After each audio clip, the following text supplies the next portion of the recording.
শেখ হাসিনার অন্তত 100 বার জন্মগ্রহণ করা লাগবে শেখ মুজিবুরের মতো শয়তান হওয়ার জন্য। আজকে পর্যন্ত তাদেরকে ইতিহাসে মহানায়ক সাব্যস্ত করবার জন্য একটা গোষ্ঠী তাদের কার্যক্রম অব্যাহত রেখেছে।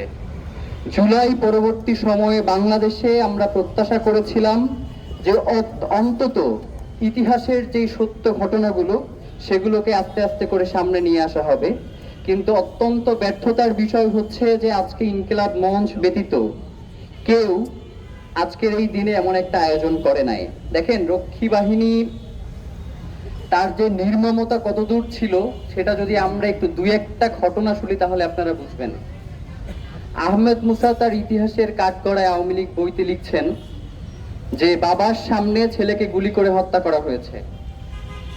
হত্যা করেই শুধু ক্ষান্ত হয় নাই, বাবাকে বলতেছে হাতে কুড়াল দিয়া যে ছেলের মাথা এখন দ্বিখণ্ডিত করে ফেলো, আমরা ফুটবল খেলবো। তো বাবা তো নারাজ, কিভাবে সে সন্তানের মাথা দ্বিখণ্ডিত করে ফেলবে। তো বাবাকে নিষ্ঠুর ভাবে নির্যাতন করার পরে বাবা বাধ্য হয়েছে সন্তানের মাথা দেহ থেকে আলাদা করে দিতে। শুধু এইখানেই সীমাবদ্ধ নয়, নরসিংদীতে একজনকে জীবন্ত কবর দেওয়ার মতো ঘটনা ঘটেছে এবং তিনি মুক্তিযোদ্ধা ছিলেন। মানে এই যে আওয়ামী লীগের যে শুয়ার গুলা, ওরা শুধুমাত্র একমাত্র মুক্তিযোদ্ধা, আর যে জীবন্ত মুক্তিযোদ্ধারে কবর দেওয়া হয়েছে সে মুক্তিযোদ্ধা না।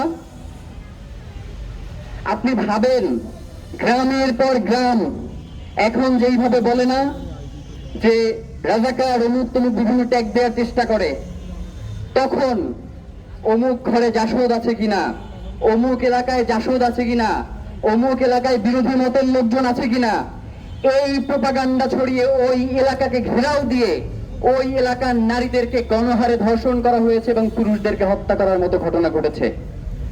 অনেকেই বলবার চেষ্টা করেন যে হাসিনা খারাপ, শেখ মুজিব খুব ভালো ছিল, ইতিহাসের মহানায়ক, বাংলাদেশের স্বাধীনতা তার হাত ধরে এসেছে। আপনাদেরকে একটা কথা বলি, শেখ হাসিনার অন্তত 100 বার জন্মগ্রহণ করা লাগবে শেখ মুজিবুরের মতো শয়তান হওয়ার জন্য।